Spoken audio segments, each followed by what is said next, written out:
말씀은 그라사 광인을 치유하신 예수님이라고 하는 제목으로 함께 은혜를 나누겠습니다. 오늘 본문은 예수님께서 갈릴리 바다 남쪽 그라사 동네에서 행하셨던 치유 이야기입니다.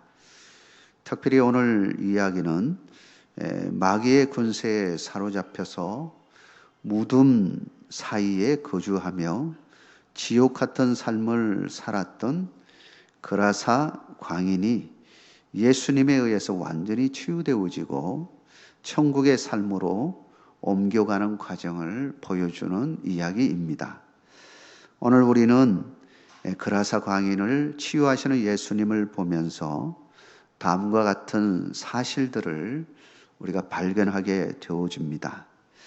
오늘 우리에게 주시는 말씀을 붙잡고 우리도 늘 주 안에서 승리하는 여러분 되시길 주의 이름으로 축복합니다. 첫째는 하늘의 권세를 가지신 예수님을 발견할 수가 있습니다. 광인은 더러운 귀신의 권세에 사로잡혀서 자신의 삶을 팽개치고 마귀가 하라고 하는 대로 살아가는 불쌍한 사람이었습니다. 그는 사람들이 멀리하는 무덤을 마치 놀이터처럼 뛰어다녔고 그를 잡아 맨 고랑과 쇠사슬도 풀어버리고 도저히 사람의 힘으로는 제어할 수 없는 계력을 지닌 사람이었습니다. 그런데 그 괴력을 지닌 사람이 예수님의 권세 앞에서 어떻게 되었느냐 하는 겁니다. 놀랍게도 꼼짝달싹하지 못하는 그런 모습을 발견하게 됩니다. 사실 그는 군대 귀신이 그를 지배하고 조종하고 있었던 것입니다. 그런데 예수님이 그를 보는 순간 더러운 귀신아 그 사람에게서 나오라 라고 외쳤습니다. 그때부터 귀신은 예수님의 권세 앞에서 벌벌 떨면서 어찌할 바를 몰랐던 것입니다. 왜 마귀는 예수님 앞에서 벌벌 떨 수밖에 없었을까요? 예수님은 하늘의 권세를 가지셨기 때문이었습니다. 베드로전서 3장 22절에 보면 이렇게 말씀하고 있습니다.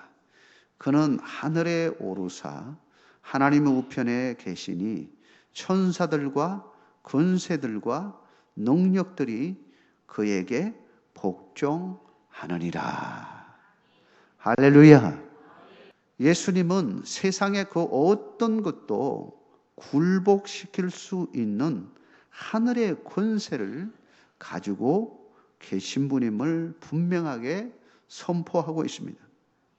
그러나 여기서 우리는 놀라운 사실을 발견할 수 있습니다. 즉 사람도 귀신의 지배를 받으면 귀신의 노예가 된다라고 하는 것입니다. 그러나 그럼에도 불구하고 아무리 힘이 센 귀신이 그를 지배한다고 해도 예수님의 권세 앞에서는 그를 붙잡고 있는 모든 쇠사슬이 풀리고 자유함을 얻게 된다는 사실을 또한 우리에게 보여주는 것입니다. 이것이 복음이다. 여러분, 복음은 이와 같이 놀라운 일들이 일어나는 것입니다.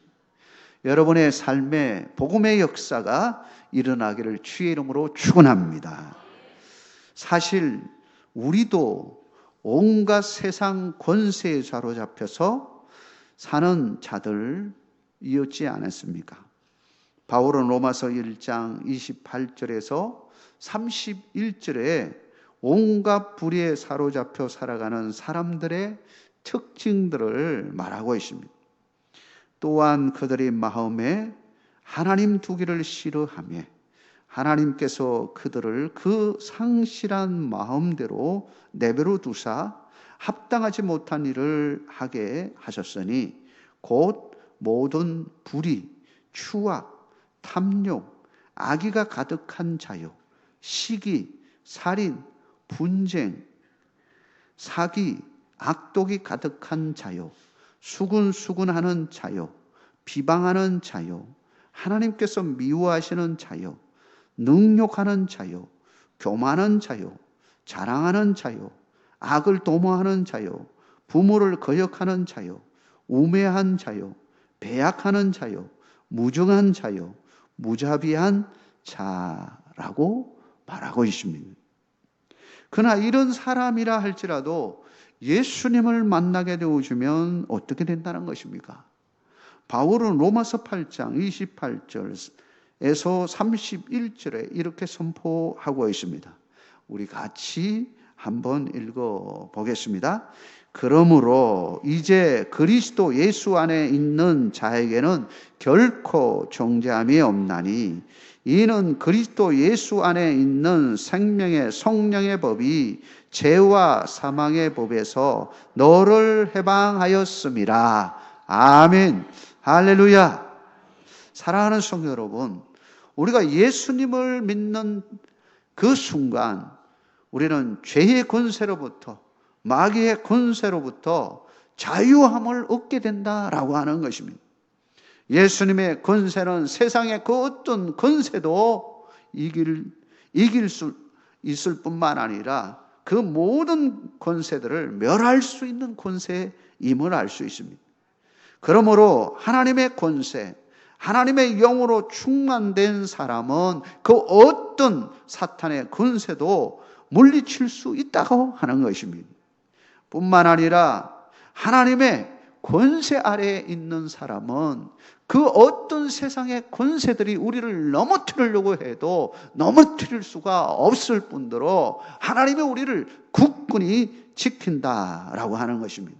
사랑하는 성도 여러분, 세상의 모든 권세들이 아무리 우리를 넘어뜨리려고 하더라도 우리가 넘어지지 않기 위해서는 하늘의 권세, 주님의 그 능력 아래에 있어야 함을 말씀하고 있는 것입니다. 예수님을 굳건히 붙잡고 의지함으로 날마다 순간마다 승리하는 여러분 되시길 주의 이름으로 축복합니다. 두 번째는 한 영혼을 천하보다 더 사랑하시는 예수님을 오늘 이야기 속에서 발견할 수 있다라고 하는 것입니다. 예수님께서는 군대 귀신에게 사로잡혀 지옥 같은 삶을 살고 있는 한 생명을 살기 위해서 어떤 대가를 지불합니까?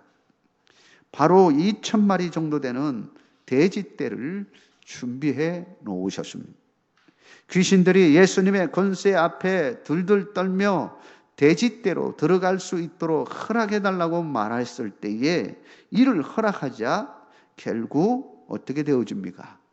군대 귀신들이 떼로 나와서 돼지떼로 들어가서 결국 바다로 뛰어들어 몰살당하게 되어지는 것입니다. 이처럼 예수님은 한 영혼을 살리기 위해서 2,000마리나 되는 돼지를 희생시킴을 보게 되오죠. 이는 한 영혼을 천하보다 더 사랑하시는 예수님의 모습을 보여주는 것입니다. 예수님께서는 누가복음 15장에서 이런 양 한 마리 비유를 하십니다. 한 영혼을 천하보다 귀히 여기시는 하나님의 마음, 예수님의 마음을 이런 양 한 마리를 찾는 그 모습으로 비유를 하고 있습니다. 누가복음 15장 7절에 이렇게 말합니다. 내가 너희에게 이르노니 이와 같이 죄인 한 사람이 회개하면 하늘에서는 회개할 것 없는 의인 99으로 말미암아 기뻐하는 것보다 더하리라. 여러분, 회개하고 하나님 앞으로 돌아오는 한 생명의 귀함을 말씀하고 있는 것입니다. 이미 99명의 이미 천국에 들어간 생명들이 있습니다. 그 생명들도 귀하고 귀한 일이지만 그러나 하나님은 더 기뻐하는 것은 사탄의 권세 아래 놓여 있다가 예수님을 만남으로 말미암아 그 모든 것 다 떨쳐버리고 참 자유 가운데 하나님의 축복의 자리로 나오는 한 생명의 귀함, 그 영혼의 귀함을 말씀하고 있는 것입니다. 그러고 보면 하나님은 우리 인생들을 살리기 위해서 무슨 일을 하신 것입니까? 천하보다 도저히 비교할 수 없는 귀한 분, 정말로 보배 중에 가장 귀한 보배이신 하나님의 아들을, 예수님을 이 땅에 보내주셨다라고 하는 것입니다. 죄로 말미암아 죽을 수밖에 없는 우리 인생을 살리기 위해서 대신 십자가를 지고 고난을 당하게 하시고 죽게 하신 분이 누구입니까? 하나님, 그 하나님의 은총이 여러분과 함께 하기를 주의 이름으로 축원합니다. 이 놀라운 사랑에 대해 요한복음 3장 16절에서 이렇게 말씀하고 있습니다. 하나님이 세상을 이처럼 사랑하사 독생자를 주셨으니 이는 그를 믿는 자마다 멸망하지 않고 영생을 얻게 하려 하심이라 선포하고 있는 것입니다. 하나님의 관심과 사랑은 오직 영혼 구원에 있음을 말씀하고 있는 것입니다. 이를 위해 하나님은 그의 아들 예수님을 이 땅에 보내주셨습니다. 예수님은 천하보다 귀한 인류의 영혼을 위해 이 땅에 오신 것입니다. 이 가치는 그 어떤 것으로도 바꿀 수가 없는 것입니다. 우리는 가끔 목적과 수단을 헷갈릴 때가 있습니다. 가치에 혼돈을 경험할 때가 있습니다. 정말 중요한 것이 무엇이냐? 정말 가치로운 것이 뭐냐라고 하는 것에 있어서 가끔 혼돈이 올 때가 있습니다. 임마누엘 칸트는 이 세상에 두 가지 가치가 있다고 말하죠. 하나는 목적 가치와 또 하나는 수단 가치입니다. 물론 두 개 다 가치로운 것입니다. 우리 인생에 있어서 이 두 가지가 사실은 병행해서 언제든지 찾아옵니다. 다가옵니다. 목적의 가치와 수단의 가치가 오게 되죠. 그런데 우리는 생각해 봐야 됩니다. 정말로 중요한 것이 뭐냐라고 하는 겁니다. 인간의 생명은 목적의 가치입니까? 수단의 가치입니까? 목적 가치입니다. 인간의 생명을 대신할 만한 어떠한 가치가 없기 때문입니다. 여러분, 생명만큼 귀한 것이 어디 있습니까? 재물이나 명예와 세상의 권세, 이보다도 더 중요한 것이 바로 인간의 생명이라고 하는 것입니다. 우리의 영혼의 가치가, 이 영혼은요, 어떤 것으로도 바꿀 수 없는 것이죠. 그런데 우리는 가끔 이 목적과 수단을 바꾸어 보내는 경우가 있다라고 하는 것입니다. 수단을 목적으로 삼을 때가 있습니다. 마치 돈 버는 것이 목적이 되어져서 그 자신의 생명까지 거기에 바치는 일이 벌어지기도 합니다. 돈이 우리의 생명을 어떻게 할 수가 있습니까? 예전에 아주 돈 많은 총수가 있었죠. 죽을 병에 걸렸습니다. 그랬더니 의사에게 매달립니다. 내 재산 반을 다 줄 테니 나를 살려달라고. 돈 버는 일이 일생을 바쳤는데, 돈이 목적이 되어서 살았는데, 내 재산의 반을 뚝 떼어서 줄 테니 내 생명을 달라, 살게 해달라고 매달리게 되었습니다. 예수님께서는 지금 군대 귀신에 사로잡혀 사는 인생을 살리기 위해서 2,000마리의 돼지 떼를 수단으로 삼았습니다. 그런데 사실 2,000마리가 적은 숫자가 아닙니다. 오늘날에도 2,000마리면 상당한 가격의 그런 돼지 값이 나가죠. 이 2,000마리를 잃은 사람은 어떨까요? 이 업자는 어떻게 될까요? 만약에 그것이 재물이 목적이 되었던 사람, 부가 목적이 되었던 사람이었다면 그는 모든 걸 잃고서 아마 통곡했을 것입니다. 그러나 입장을 바꾸어서 이 업자가 바로 귀신 들린 광인이었다면 어떻게 될까요? 부자였어요. 엄청난 부자였어요. 근데 그냥 귀신이 들려가지고 미쳐버린 거예요. 그러고는 무덤 사이에 왔다 갔다 하고요. 난리가 났습니다. 그런 사람이었다면, 그 사람이 치유되어졌다면 어떻게 되었을까요? 돈이 무슨 문제가 되겠습니까? 내 생명한 생명, 온전케 되어진 거 얼마나 귀하게 여기겠습니까? 인간의 생명은 수단이 될 수가 없는 것입니다. 우리는 결코 나를 향한 하나님의 사랑의 목적을 잊어서는 안 되는 것입니다. 나를 살리기 위해서 우리 주님은, 우리 하나님은 예수 그리스도를 이 땅에 보내셔서 우리를 위하여 십자가에 죽게 하신 것입니다. 우리는 결코 나를 향한 하나님의 사랑을 잊어버려서는 안 되는 것입니다.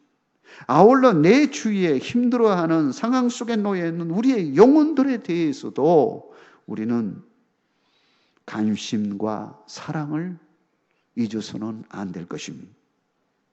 사순절을 맞이하면서, 사순절을 보내면서 우리는 천하보다 한 영혼을 더 사랑하셨던 예수님의 마음을 우리도 품고 나가야 하는 것입니다.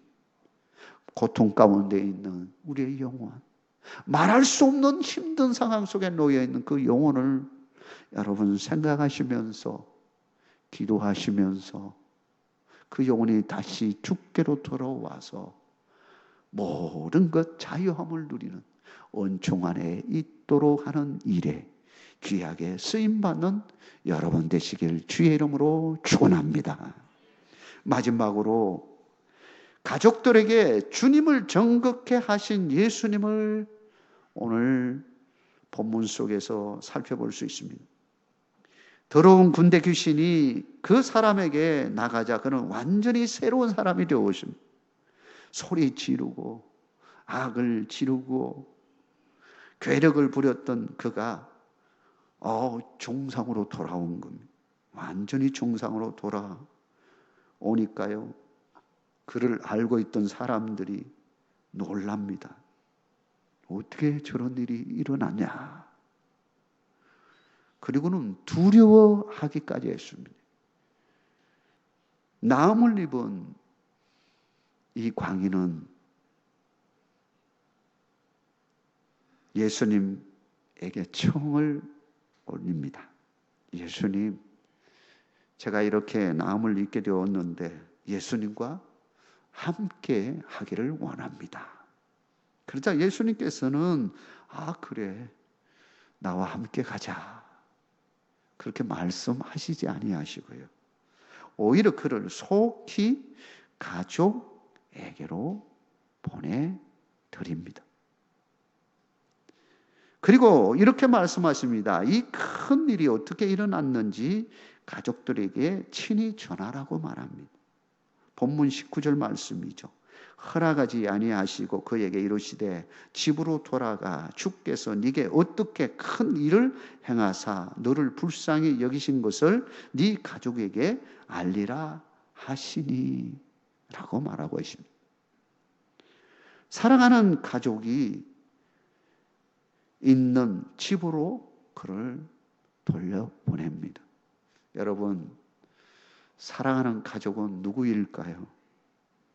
부모일 수도 있고 형제일 수도 있습니다. 귀신 들렸던 이 사람은 한 가정의 아버지와 어머니의 자녀일 수도 있고요, 형제들 가운데 한 형제일 수도 있겠죠. 그가 귀신에 집혀서 완전히 미쳐버려가지고 날뛰고 돌아다니고 했을 때에 처음에는 어떻게 했을까요? 그를 강제로 잡아가지고 집에 가두고 밖으로 못 나가게 하고 어떻게 하면 다시 되돌릴까 하고 별일을 다 했는. 우리나라 모습 같으면 그를 가다 놓고 굿도 하고 난리가 났겠죠. 그런데 병이 나아지지를 않는 겁니다. 어쩔 수 없이 안타까움과 애처로운 마음으로 그를 어떻게 해볼 수 없는 상황에 놓이게 됐습니다. 워낙 센 것이 들어와가지고요. 군대 귀신이 들어와가지고 얼마나 힘이 센지 그냥 그 메어놓던 쇠사슬을 그냥 확 풀어버리고요. 뛰쳐나가는 겁니다. 그리고는 무수복하지 못하는 무덤 사이에 가서 놀이터처럼 거기서 막 뛰어놀고 산으로 들러 그냥 미친 듯이 돌아다니는. 어떻게 합니까? 처음에는 어떻게 해보려고 노력했지만 어찌할 수 없는 그 상황 속에서 포기했을 겁니다. 그러고는 이제 네 인생이니 네가 알아서 해라 하고 손 뗐을 거예요. 그런데 어느 날 갑자기 온전해져가지고 건강한 모습으로 완전히 얼굴이 그냥 예전에는 진짜로 그냥 사탄 마귀가 그를 지배할 때는 완전히 우락부락 무서운 모습으로 있던 그가 그렇게 평온한 모습으로 환한 모습으로 집으로 돌아온 겁니다. 얼마나 놀랬겠습니까? 얼마나 기쁘기도 했겠습니까? 반갑기도 하고 놀랐을 것입니다. 그리고 궁금한 것이 생긴 거죠. 아니, 어떻게 이런 일이 일어났느냐라고 하는 겁니다. 어떻게 이런 일이 일어났느냐? 너에게 무슨 일이 일어났느냐라고 하는 거죠. 사실 이것이요, 가정복음화의 시초라고 말할 수 있습니다. 가정복음화는요, 한 사람의 변화된 사람이 그 가정에 들어가서 마치 미랄처럼요, 썩어짐으로 말미암아 그 가정이 복음화되어지는 과정이라고 말할 수 있습니다. 사탄 마귀에 사로잡혀서 미친 듯이 돌아가던 이 사람이 예수님을 만나고 나서 완전히 바꿔되고 그 가정에 들어가서 그 가정에 복음의 역사가 일어나게 만드신 하나님, 예수님, 우리에게도 말씀하십니다. 너도 가서 증거하라 라고 하는 것. 우리가 예수님을 만났던 그 놀라운 복음의 역사들의 이야기들이 얼마나 많습니까? 오늘도 우리에게 함께 하시는 예수님. 그 예수님은 우리와 함께 하셔서 예수님의 권세, 그 예수님의 권세는 놀라운 권세인 것입니다. 사탄 마귀도 물리치시고요. 세상에 그 어떤 것도 우리를 넘어뜨릴 수 없는 그 권세 아래에 있는 우리, 하나님의 자녀인 우리가 우리에게 주셨던 그 놀라운 축복과 선물들을 우리는 다른 사람들에게, 이웃에게, 그리고 우리 가족들에게 나눌 수 있어야 한다는 것입니다. 여러분이 이번 사순절 기간이 그와 같은 기간이 되기를 주의 이름으로 축복합니다.